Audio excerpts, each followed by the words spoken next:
งจักรไปซื้อละแป้งจักรแป้งจักรรถจริงโอ้ยภาษาลาวเนี่ยบ่ได้พี่น้องไงแพงจักรถสติงติกไม่ สัญญาณอะไร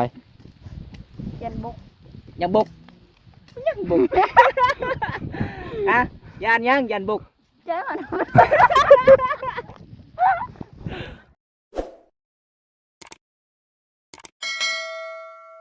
อันนี้ก็สิได้ลอกปลากับสาวสวยอีกแล้วพี่น้องเอ้ย จับผิด ว้าเบิ่งเท่าไรก็งามเท่านั้นสะอ้อยสะจ้อยมันยังจะลืม ลืมป้าบนตาเลยบ่ จำได้ค่ะ มื้อหน้าสิไปอีกบ่ไปตัดมันต้นเลย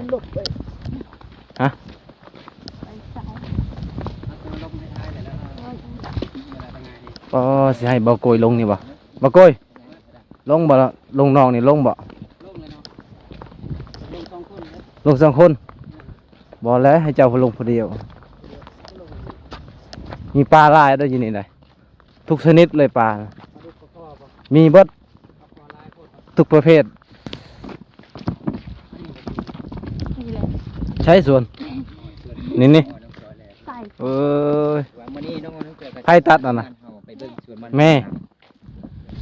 ตอนนี้ก็มาฮอดสวนสาวอ้อยสาวจอยแล้วพี่น้องพี่เพราะว่าสาวจอยสาวอ้อยก็มาตัดลำมันต้นมาตัดลำมันต้นนี่โอ้พี่น้องเอ้ยคือสีใหญ่เนาะเบิ่งมันแตกพี่น้องเอ้ยบินจนแตกไม่เท่านั้นไปตัดทั้งนั้นแล้วมาเท่าโอ้มาให้ลูกเคยช่วยเอาไว้แม่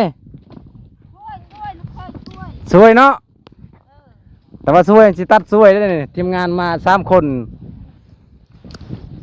บุกสวนสาวจอยสาวอ้อยแล้วพี่น้องเอ้ย แห่งดีไอ้ลูกเคยช่วย แห่งดีเนาะโอ้จะได้เมียกับบัดนี้แล้วมือได้สิขายมือได้สิงัดมือเนาะมือเมียเพิ่นงัดเลยพี่น้อยโอ้ยออกกะตอนแรงๆพี่น้องเพราะว่าตอนกลางวันกะแดดกะเขาจะเอาบ่ได้ออกเพราะว่ามันแดดแห้งเฮ็ดบ่ไหว มันก็น้อยๆบ่ใหญ่ มันก็น้อยใหญ่โอ้คือแบบมันแตกลายนะคือสิใหญ่เลยเนี่ยบ่ใหญ่เนาะหมดแบกกินโอ้มันอยู่ไก่บ้านกะแบกกินบ่ตายบ่บ่ตายเนาะกินตลอดกันว่าโอ้นี่แหละวิถีชีวิตของสาวอ้อยสาวจอยแต่เช้านี้ก็ออกบ่อย ออกก้น เอากลยัง มันเลย อ๋อคือเอากลอื่น เบิ่งสิได้บ่ต่อเด้อสะออยเนาะ มือกับกลต่อยคายเนาะ อยู่ได้สิคนมันนี่ มาอื่น มื้อนบ่ ตอนนี้ก็ก้นทั้งคนเห็นหน้าอายน้องก็ดีใจแล้ว แม่นบ่เห็นหน้าไผหมด3 คน เอ้ยไม่ได้ชื่อนะกันมี3คนชื่อผู้ใด คอยสิ นี่ คอยสิบ่ทายแล้ววันนี้คอยสิให้มือแล้วจ้ะ กิ เนาะ นฮอดหมด3 คนแล้วรถแล้วบ่ได้มาหา บอกว่าสิเอาเบิด3 คน บ้านไกลเด้ เนาะตาเนาะ ฮะ เอา3 คนนี่ได้บ่หมด3 คนนี่นะ ได้ คนไร้ใจนะ บ่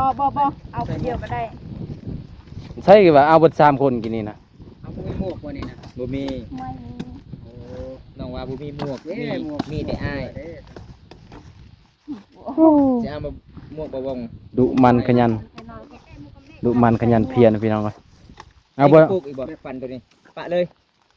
ปาเลย ปะเลยบ่ พันยังเลยพันยังหน่อย งามเลยฟันเวียด พันไทย ไทย ฟันไทยเป็นคนตะงอนบ่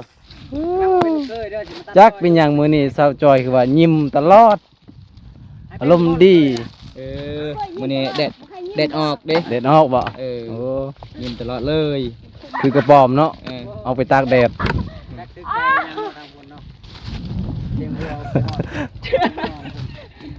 คอนเวียดนามเลยเนาะ โอ้ยน้ำเจ้าคือตัดเป็นแท้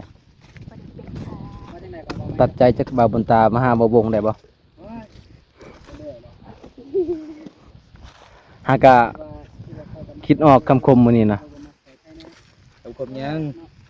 โอ้ย พี่น้องหลังจากที่ตัดแล้วพี่เจ้าก็สิมาฮือเด้กองไว้นำกัน มาฮืออีก เต็มมืออื่นก็สิมาม ากองไว้อยู่นี่บ่แม่นพันธุ์เวียดบ่จอยอันนี้นะบ่แม่นพันธุ์ไทยปลูกแต่เดือนหยังนี่นะ มื้อนี้เซาอ้อยไม่ได้ถูกใจ หึ เดือน4เดือน5 4เดือน5มาตัดนี่ก็เดือน4แล้วเนาะครบรอบปีหนึงแหละโอ้ยใหญ่บ่ขุดเอานี่เนาะขุดเอาฮะอ้าว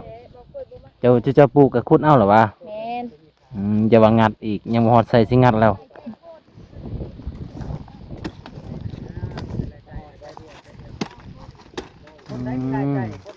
ค่อยสิเอาเมื่อได้บ่ลำมันนี่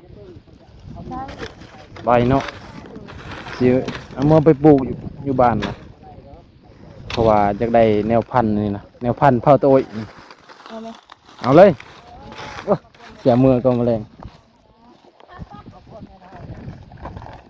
ก็ตอนนี้เก็บอันนี้ก่อนจอย ดูเก็บเบิดนี่ก็เด็ดตัดไปเกย ตะก้อยจูดเก็บแล้วก็จูดทิ่มวะบ่ได้เอาปลูกเนาะเอาตัวงามๆแล้วเนาะดุมันนี่พี่น้องเอ้ยไผได้เป็นเมียได้เป็นลูกสะใภ้นี่โว้โชคดีเลยดุมันขยันเพียรพี่น้องเอ้ยลูกแต่เช้าคือไก่น่ะคันแต่เช้าพี่น้องเอ้ยเว้าเท่าใดก็ยิ้มเท่านั้นเจ้าจอยโอ้จักเป็นหยังวะบ่ได้เป็นหยังยันว่าเป็นคนที่ถึกหักแล้ว มันมีโทรศัพท์ครับ มีโทรศัพท์ไปถ่ายแล้วยังแปลงบ่แล้ว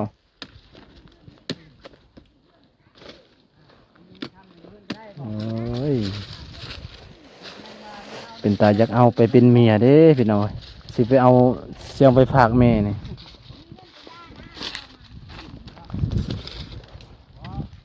โอ้นี่มันพักไอติวนี่เนาะบ้านนั่นอยู่ดอกนะบ้านละเงงบ้านละเงงเฮ้ฮะละเงงแต่ภาษาบ้านข่อยบ้านละเงงกินกับลาบเนาะบ่มัก บ่ค่อยกินปานใดเท่านี้ มันก็กินชาวบ้านข่อยก็กินได้ แต่บาด อืม เขาบ่ได้กิน เขาบอกกินเอาเวลาเฮ็ดงานนี่ยังกะเขาไปเก็บผักนั่นจ้ะ บ่แม่นผักแบบนี้ โอ้ยครับ แบบนี้ ผักกระโดนผักอย่างนี้ตารางเลยบ่ผักนี่เขากะกินคือกันอันนี้กินกับลาบ อันนี้เขาบ่ได้กินเขากินอยู่แต่ว่าเขาใส่เนื้อเป๊ะ อ๋อก็ใส่นาเปะๆมันยังอาเปะไปแบบจังไดวะ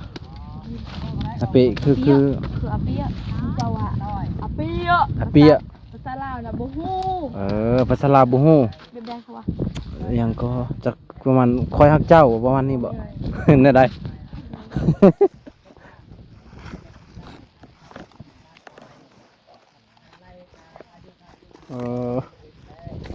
จักมือสิแล้วเนาะมื่นแล้วอ่ะ ยังบ่เลยยังบ่แล้วบ่ตัดมื่นแล้วบ่นะมื่นแล้วเนาะเลยสิกดเลย เฮายังอยากเต้นลำโพง ไปเต้นลำวง เต้นวงกับไผ โอ้ไม่ยังเขาเต้นลำวงสิแล่นบ่ บ่แม่น แล่นเอาลำวงอยากพรลำวง พอนวงโอ้เกือบถึกตาเว้ย พี่น้องเอ้ย มันถึกตานี่สิเอาแล้วแหละ แซ่บมันเกิดน้องมื้อนี้ บ่แม่นวันเกิดน้อง วันเกิดไผ มื้ออื่น มื้ออื่นบ่ มื่น โอ้สิจัดหนักเลยเนาะ กินยัง บ่ได้เฮ็ด สิกินยัง บ่มีเงิน สิกินยัง มีเงิน บ่ได้กินหยังเงินก็บ่มี กินน้องแทนได้ปะ เบิ่งพี่น้องเอ้ยซออ้อยสิมาตัดเบิ่งนี่อยู่ทางล่างก็มีพี่น้องตัดไปที่ทางหน้าตลอดโอ้บ่ได้ดอกเจ้านี่ ส่วนแม่เฒ่าเพิ่น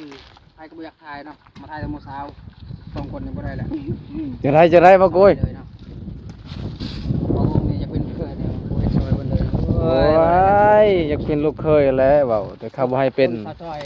ไปอยู่คนเดียวลักลี่แหละจังนั้นเพิ่นก็สิโตน้ำอยู่แล้วกู พอจักมือสิแล้วอ้อยมื้ออื่นแล้วบ่ มันคือเกิดว่า มื้อก็หมด มื้อนี้ได้จักคันมื้อนี้ ทำนึง คันหนึง คันหนึง ใช่ เป็นที่ 5เซนกีบ 5เซนกีบพุ่นล่ะ พอ โอ้ พอให้บ่น้องบ่ พอ บ่ให้ ซื้อ ซื้อหยังซื้อเป็นนัว ซื้อจากซื้อจากนะ ซื้อแล้วตับเยอะบ่ ก็ให้ไปซื้อ ฮะ จากไปซื้อจักร แป้งจาก ไปซื้อละแป้งจัก แป้งจากรถจริง โอ้ยภาษาลาวเนี่ยบ่ได้พี่น้องเอ้ยแพงจักรรถสติงติกในหยังน่ะจะเว้าดีน่ะ ๆแป้ง FC บ่เข้าใจเลยจะเว้านี่ จากสติน เป็นหยังบัดนี้เป็นหยังต่อบั ก็ ดนี้ สิเฮ็ดก็สิเลยใหม่ เอ อื อ ม ได้5เซนกีบ โดย ส่วน มื้อนี้ 3เซนกีบเอาไปใช้ให้น้อง เขา ซื้อข้าว บ่น้องเขาบ่ให้ บ่ให้น้อง บ่ให้ ยัง อีก น้อง สิซื้อข้าวกิน เออเพราะ น้อ ว่าง น้องมีผู้บ่าวหลายเนาะไอ้พ่อบ่ให้เนาะ น้องบ่ให้บ่เลยคำบ่ให้เงิน เขามี มีผู้สาว ว้า บ่ได้อีกมีผู้สาวไอ้พ่อบ่มีผู้สาวหลาย เดี๋ยวซิม ชินผู้ใด ซิมซอยจอย สั่งมาที่ไส ไปเฮ็ด ไปเฮ็ดหยังเฮ็ดชิน อะไร เนี่ยเฮ็ดกันเลย นี่หยังเฮ็ดกันเลย ยิบ นี่หยัง ไปหยิบ ภาษาบ้านเจ้ากันเลย เสียด ไปหยิบชินอยู่เมือง เสียดดองบ่ เลยบ่ สิ้นอ๋อ ชินลง คิดว่า ใส่ สิ้น ใส่บัดนี้ คิดว่าสิ้น อยู่เฮือน งานดอง บ่ได้ เอาเห็นน้องไม่ได้นุ่งทรงตลอดบ่เห็นนุ่งชินเป็นหยังขนมชินเป็นหยัง โอ้ยลูกกูเอ้ย เป็นหยังขนมชินเยอะไปเลยเอ้า ตะมองไปจ้ะ ต้องเอาไปยา อาโยอาโย พอเกือบถึกผ่าไปน้องเอ้ยถึกผ่ากันนี่สินอนหลับแล้ว น้าไปเลย เป็นยังไง ก็โอเค เป็นหยัง ยัง ยัน สัญญาณอะไร ยันบก ยังบุกยังบุกฮะยานยังยันบุก เจ้ามัน ยันบก มันดอกเรือใจบง บง บง บงยันบุก บุก ยันบุก ยันบกไอ้ บุกไอ้บุมีบุกเลย เคยตัด กัดเลยป่ะ ตัดทิ่ม เอาเลยไหม ให้บ่ให้ ยันบุกโอ้ยพี่น้องเอ้ย ว้าวภาษาลาวปนไทยปนบรู ชื่อจักเอ้ย เสียใจแล้วเฮาสองคนกับบุญตาบ่ให้นอน เจ้าสองคนเมื่อรถ โอ้ยนอนนำอีก ใครสิให้บ่กุย นอนนำ ไปนอนอยู่ไสบัดนี้ จังไดก็ว่าไม่ดู ยืด ฮะ ว่าไม่ดูจังไดก็ สิพาบ่กอยไปนอนอยู่ไส สิให้ สิให้นอนอยู่เฮือนบ่กุยบ้านไกล บ่บงกับบ่บุญตาเด้ ไปนอนอยู่ห้องหรือเปล่านอนกันอยู่ห้อง อยู่เนาะ อยู่นอก อยู่นอกคิดว่าอยู่ห้อง หนาวแล้วเนาะ ก็นอนอยู่นอก เนาะ คนที่นั่งนอนน่ะ ไอ้หยังวะ ยังเจอยังฮะ ไอ้หยังวะ จะบอกยัง ไม่รู้ผิดอะไร ไม่รู้ เป็ พี่ น ยั ยัง งหน้าฉันว่าไปเล่นหนัง จะให้บ่าวบุญตาบ่าววงเมื่อเนาะ มืออะไรมือโลด สีเมื่อเราแล้ว เออเมื่อแล้วแหละจังไดก็เมื่อแล้วแหละ สิให้นอนนะลุ่มนะ อยู่ใช้อยู่ดุม อยู่รุมนั่นไส แต่เพิ่นสิ ส่วน เทิง เจ้าละสินอนอยู่เทิง นอนลุ่มส่วนน้องนอนเทิงบ่ แบบนั้นแหละ บ่นะ เป็นนั่นบ่น้อง อยู่ได้ นั่งเลย ให้วันนี้ไป จังสันในนั่นเลยแม่นแล้วแม่นแล้ว แม่นะ อยู่ได ส่วนอายนอนลุ่มส่วน เขา น้อง นอนลุ่ม นอน บ่ เทิง บ่ฮู้ ยังบ่ฮู้เราจกกินกันเด้อืม จะได้บ่ค่อยนำบ่เมื่อแล้วมื้อนี้เนาะจะได้นอนอยู่นี่แหละ เฮาเมื่อนะกับบ่บุญตานะ เมื่อก็ได้ไปนอนไว้ คนนอกสายตา ดูกินตังไรนี่นะเมื่อได้เช้าเนาะเมื่อตอนแรงเลยนี่เนาะ โดย อายุบ่ไอ้เนาะเอ้ย เอาอยู่เป็นกำลังใจให้เด้อสู้ๆเด้อ ดูเด้อครับ สู้เด้อครับ เป็นล นี่เลยบ่ ำไอ้ไม่เป็นไร เมื่อก็ได้บ่นอนกลางเลยที่ฉูน้ำมือ จากนี้ให้ ให้ ก ว่า ลาง บ่กูยัง ให้นอนกลาง ฮะ โอ้ย สิไปบ่ ไวเด้ออ้อย ครับ อ้อยแบบมักแบบใหญ่ๆเลยคือมื้อนั้น ไป เลย ยังไปรู้ครับ พี่น้องเอ้ยเนาะบ้านนี้จอยจะให้ว่าบ่ต้องให้บ่ป่วยเมื่อแล้วให้นอนเรือนเพิ่นเลย ฉูนี่มัก เพราะว่า เนาะ บ่ป่วยมาคนเดียว มักหยัง นอนกลาง บ่ได้มักหยัง ให้นอนใช้ก่อน ให้นอนกลาง ให้นอนกลางอีกโอ้ยบ่โกยบ่เมื่อเด้อบ่โกยเด้อบ่ต้องเมื่อเด้อเจ้าเด้อ เอ้ย ส่วนเฮากับบุญตาเขาให้มือโอ้ย ยเมื่อแล้วจะน้อย โกยแล้วบัดนี้เนาะ เมื่อปะบ่โกยแล้ว ก็ว่าตอนนี้ก็เวลา5 โมงแรงแล้วเฮาสิเมื่อ 5 โมง ก แล ลับ 5 โมงแรงแล้วมื้อนี้ เบาโกยกับสินอนเฮือนสาวอ้อยชาวจอยนอน แม่น กั แม่น อยู่ เมื่อก่อนเด้อเจ้าเด้อ สาวจอยบอกว่า เมื่อเลิศ แม่นบ่โกยไปคอนะไม่เท่าบ่กินนี่บ่แวะไปหาไม่เท่ากินนี่ไปหาไม่เท่าก่อนโลด โอ้ยเฮาไป ก็บ่ไปหาสาวจอยกินนี่ ก่อนนำไม่เท่าแล้วเฮา โอ้ยเฮาผิดแล้วซะสิได้กลับก่อน ตลาดกว่าได้ จะได้มาบ่าวตากับบ่าววงนี่ กลับ อ้อยชาวจอยไล่เมื่อโลด ลายมือโลด มื้อสิบ่มากบ่ บ่มาเลย บ่มาแล้วเนาะ บ่มาเลย ลายมือเนาะ มาแล้วเสียใจเลยมื้อแรงสิบ่กินข้าวอีกมื้อแรง สิบ่ให้ไม้ก็บ่มื้อหน้าให้เอ้าคือไล่เมื่อเอ้า ให้นี่ได้ให้เพิ่นน่ะให้ ให้แต่ว่าเอาไปพุ่นเด้อ มื้อนี้นะ มื้อนี้น่ะ ยังมื้อนี้นะ ขัดจังหวะ มื้อนี้บ่โกย เป็น กะจังหวะ เป็น เดินทางมาตั้งไกลเนาะ บ่มื้อนี้เป็นกกคบ่ กะจังหวะโกย งงเว้ย ฮะกกคแปลว่า กอดกันแน่น บ่แม่นกลางคางคอ อีหยังแต่ละคนเนี่ยได้นี่ โอ้เจ้าหันบ่เข้าใจ ๆเจ้า เมื่อวันเด้อ ตอนนี้เวลาฮอด5 โมงแรงแล้ว เพราะว่าอีก มาให้กำลังใจ 2 ปีอาจสิมาใหม่ แม่น โอเคบ่ 3 ปีแล้วค่อยก็3 ปีแล้วสิมาใหม่ 3 ปีเนาะ แม่น จนเฒ่าก่อนเนาะ จนเท่าก่อนแล้ว อืม หมูบอกว่ามาแต่ว่ามือไปพุ่น เมื่อปากกันเด้อก ลับกันเนาะจอยเนาะ อีเมื่อกันโลดเห็นบ่ บ่กลัวอยู่ เออเจ้าอยู่นี่เด้อ แต่ ส่วนบ่าว อยู่นี่นะเจ้าเด้อ บ่าวกุยเด้อ อยู่นี่แหละบ่ โอ มือ เค แล้ว โอ มื้อนี้ เค เบิ่ง มื้อเด้อบ๊ายบายบ๊ายบายบ๊ายบา